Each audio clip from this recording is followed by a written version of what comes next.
Hello student, आज आपके part 7 है। इसमें हम पढ़ेंगे कार्बन यौगिक के रासायनिक गुणधर्म। तो हेडिंग क्या होगी? कार्बन यौगिक के रासायनिक गुणधर्म।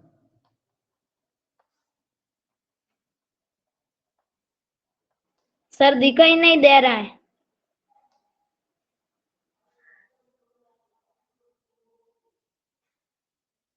दिखाई नहीं दे रहा?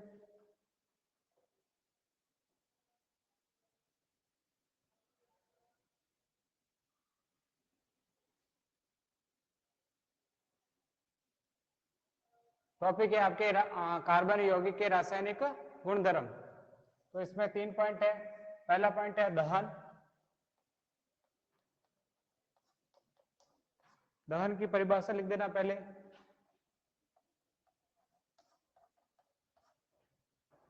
किसी भी वस्तु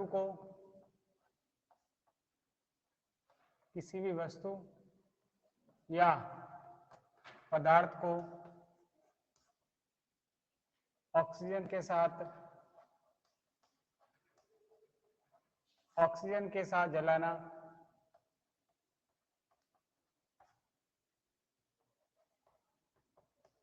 दहन कहलाता है। क्या कहलाता है? दहन कहलाता है। दहन की परिभाषा क्या होगी? किसी भी वस्तु या पदार्थ को ऑक्सीजन के साथ जलाना दहन कहलाता है। यदि वायुमंडल में ऑक्सीजन गैस नहीं हो तो हम किसी भी वस्तु को आसानी से नहीं जला सकते। तो वस्तु को जलाने के लिए कौन सी गैस जरूरी होती है? ऑक्सीजन, जो कि वायुमंडल में कितने परसेंट होती है? 21%। और सबसे अधिक मात्रा में नाइट्रोजन कितने परसेंट? 78%। और 0.02% क्या पाई जाती है? Carbon dioxide.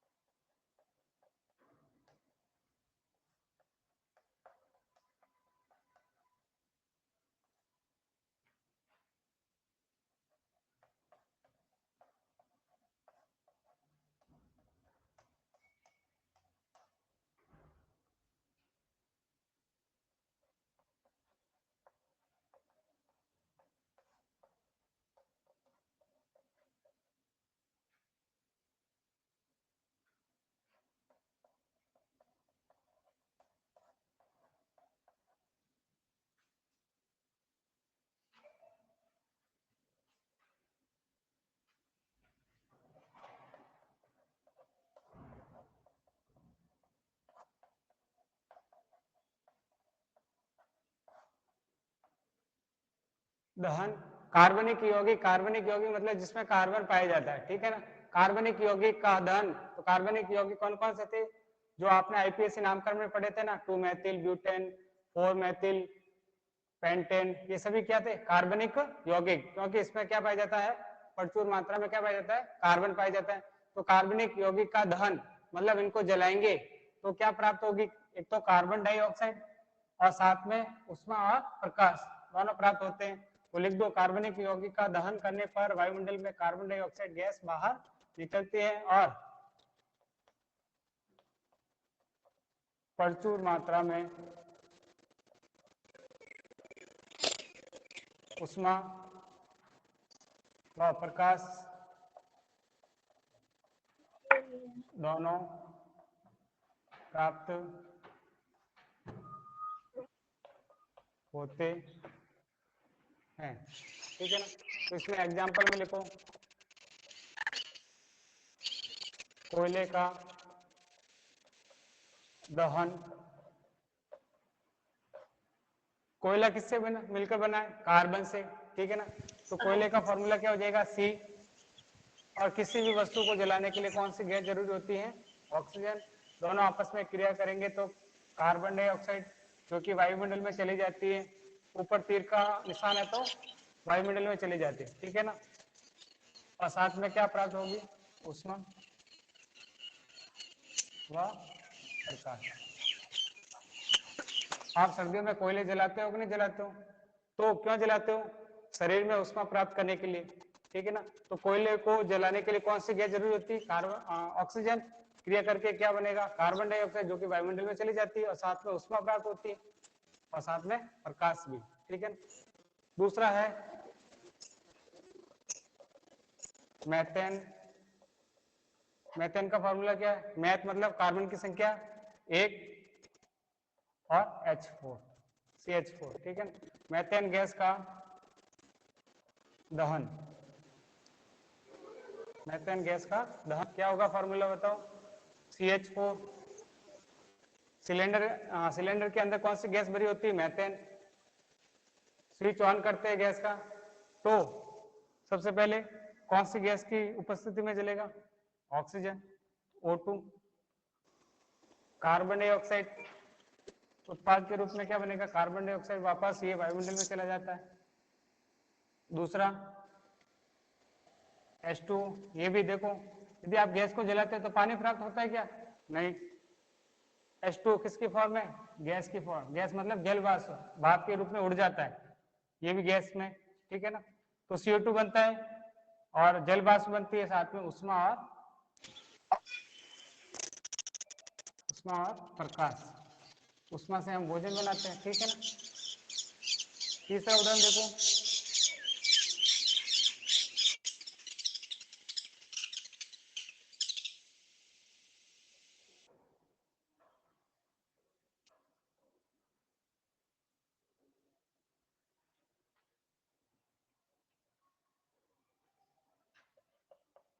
तीसरा उदाहरण CH3 CH2OH।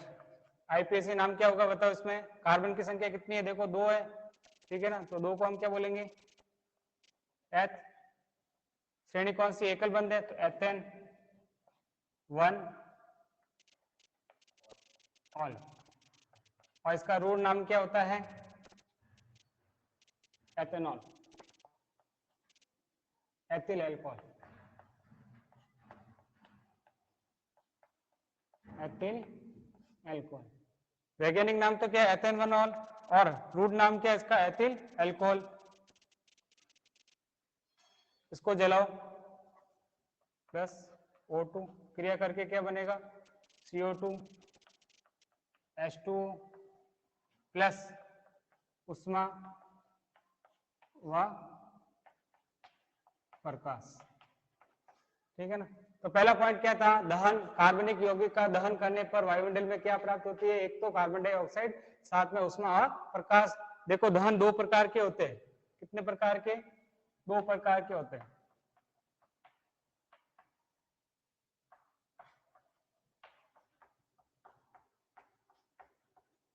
पहला पॉइंट पूर्ण दहन, जो कि आपके 8th क्लास में था इसलिए।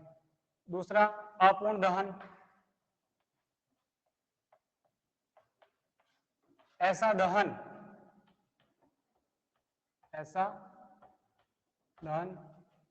जो नीली ज्वाला के साथ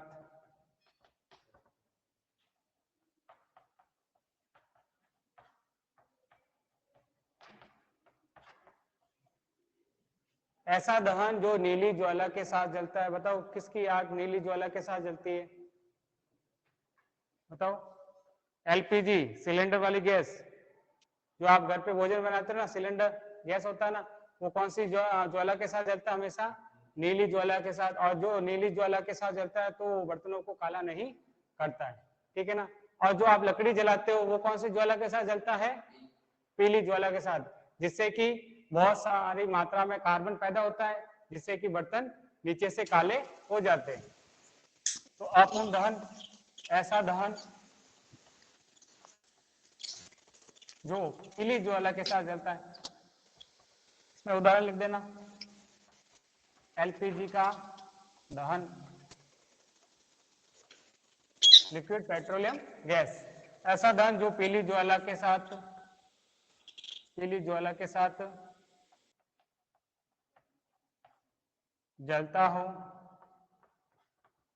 ऐसे दहन को हम क्या बोलेंगे? अपूर्ण दहन। उदाहरण लिखो। लकड़ी का जलना,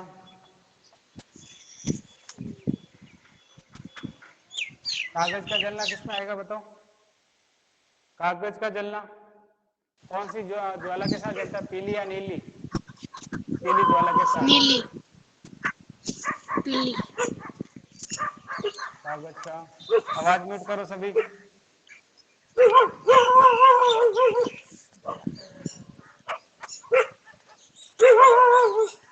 ये जब्बर सिंह कौन है?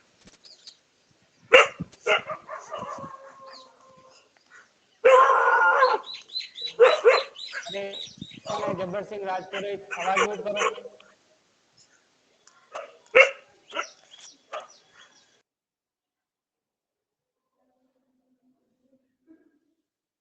पागल हो क्या?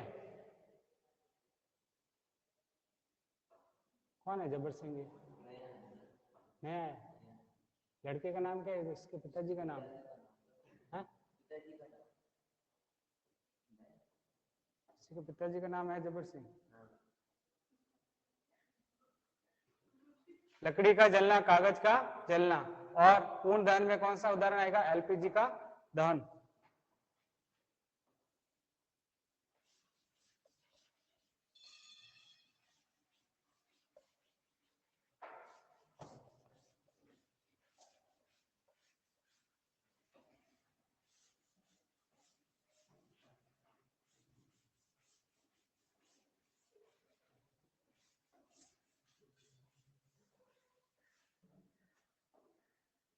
दूसरा पॉइंट लिखो, ऑक्सीकरण।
दूसरा पॉइंट है आपके ऑक्सीकरण। ऑक्सीकरण में क्या होता था? ऑक्सीकरण अभिक्रिया आपने पढ़ी होगी, उसमें क्या होता था? ऑक्सीजन गैस जुड़ती हो, ऐसी अभिक्रिया को हम क्या बोलते हैं? ऑक्सीकरण अभिक्रिया। तो इसमें देखो, ऑक्सीकरण अभिक्रिया से अल्कोहल यौगिक को ऑक्सीजन गैस देते हैं, तो वो ऑक्सीकरण के दौरान कार्बोऑक्सिलिक अम्ल में परिवर्तित हो जाता है। कौन? अल्कोहल समूह किस में परिवर्तित हो जाता है? कार्बोऑक्सिलिक अम्ल। इसका फॉर्मूला होता है COOH। ठीक है ना? तो क्या बनेगा?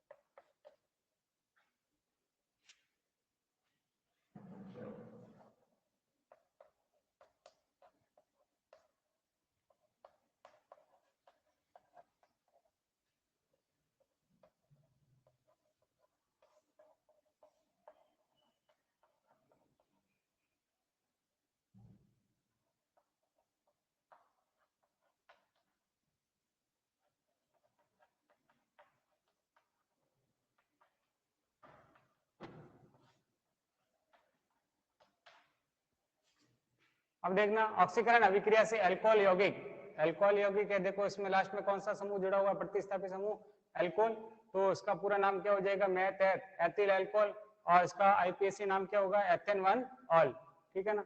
अल्कोहल यौगिक को ऑक्सीजन गैस देते हैं तो ऑक्सीकरण के दौरान किसमें परिवर्तित हो जाता है, कार्बोक्सिलिक अम्ल। अब देखो इसको ऑक्सीजन किसने दी, इन दोनों ने। कौन से दो पदार्थ है, KMnO4 जिसे पोटेशियम परमेंगनेट बोलते हैं, और दूसरा अम्लीय पदार्थ कौन सा है, K2Cr2O4 पोटेशियम क्रोमेनेट, क्या बोलते हैं इसको, पोटेशियम क्रोमेनेट। इसी के अंदर लिखना ऑक्सीकारक। इन दोनों ने देखो मिलकर किसको ऑक्सीजन दी, एथिल अल्कोहल को ऑक्सीजन दी, तो किस में परिवर्तित हो गया, कार्बोक्सिलिक अम्ल में, ठीक है ना। तो इस अभिक्रिया को क्या बोलेंगे, ऑक्सीकरण। ऑक्सीकारक क्या होता है, जो पदार्थ ऑक्सीजन गैस देता है, ऑक्सीजन गैस देता है, ऑक्सीकारक कहलाता है, ऑक्सीकारक कहलाता। अब बताओ इसमें ऑक्सीजन गैस कौन से दो पदार्थ ने दी, इन दोनों ने, KMnO4, दूसरा K2Cr2O4, किसको दी, एथिल अल्कोहल को, क्या बना, कार्बोक्सिलिक अम्ल। तो जो पदार्थ ऑक्सीजन गैस देते हैं तो वो पदार्थ क्या कहलाते हैं, ऑक्सीकारक। तो ये दोनों पदार्थ क्या है, ऑक्सीकारक है। क्यों है, क्योंकि दोनों ने मिलकर किसको ऑक्सीजन गैस दी, एथिल अल्कोहल को। तो उदाहरण में आप दोनों उदाहरण लिख दो। उदाहरण KMnO पोटेशियम परमैंगनेट,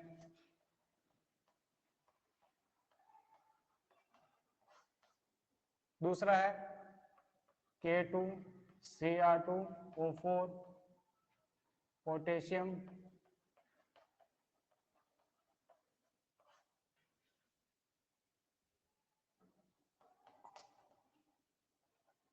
क्रोमेट, ठीक है ना।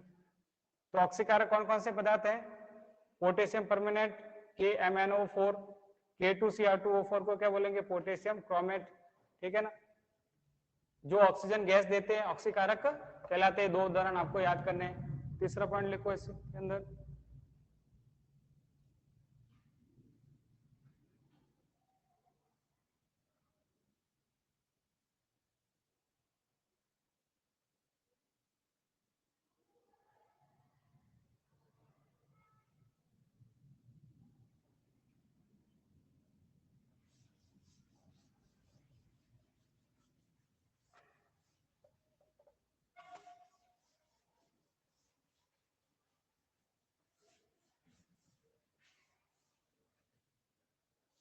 तीसरा पॉइंट लिखो प्रतिस्थापन।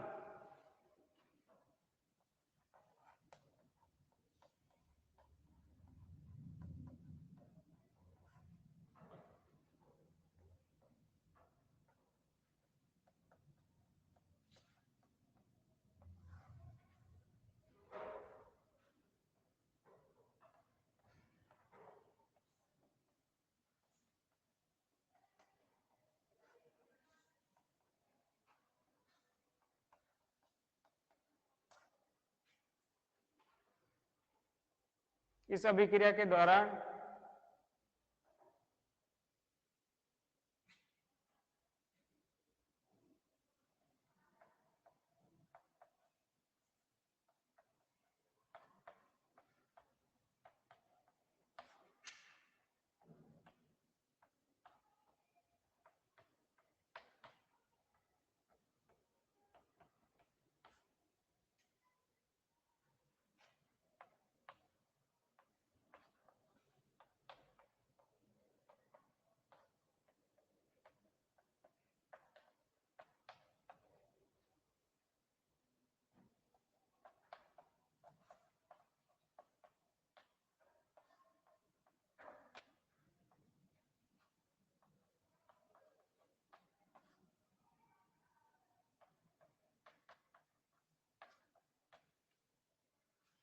प्रतिस्थापन अभिक्रिया नाम से ही देखो मालूम होता है, इस अभिक्रिया के दौरान एक परमाणु समूह दूसरे परमाणु समूह का स्थान ले लेते हैं।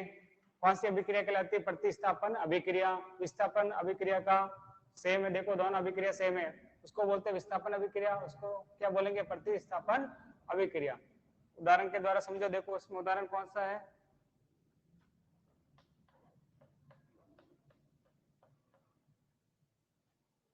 CH4 मैथेन,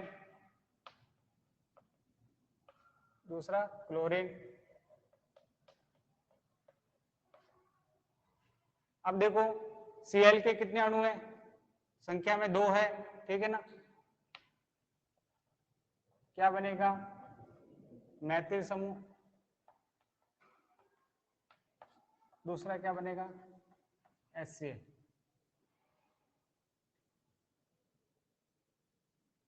Cl के कितने परमाणु हैं? CH3Cl बनेगा। क्या बनेगा? CH3Cl। देखो इसमें Cl के परमाणु कितने? 2, तो उसका मतलब एक क्लोरीन परमाणु यहां से उठकर कहां पे चला गया? मैंने क्या बोला? कार्बन की वैलेंसी कितनी है? 4 होती है। कितनी होती है? इधर देखो, इसको मैंने इस रूप में लिखा, और ये 2 Cl, ठीक है ना? तो देखो ये यहाँ पे जाएगा, यहाँ पे जाएगा, ऐसे नहीं कि एक और पंख लग जाएगा यहाँ पे जुड़ जाएगा, नहीं, क्योंकि कार्बन की वैलेंसी कितनी होती है? 4 ही होती है, 1 2 3 और 4, ठीक है ना? तो ये यहाँ पर आएगा और H यहाँ से हट जाएगा, ध्यान देना।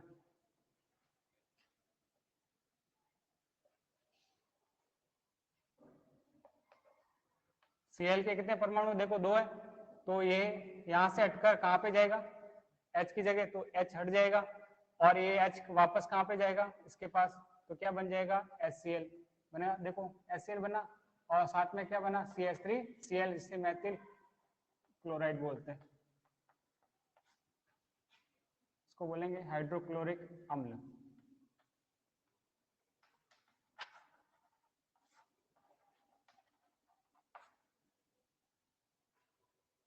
Thank you very much. आज के लिए इतना बहुत है। थोड़ी देर में आप मैथ्स की क्लास ज्वाइन करना, ठीक है? बंद करो, बंद।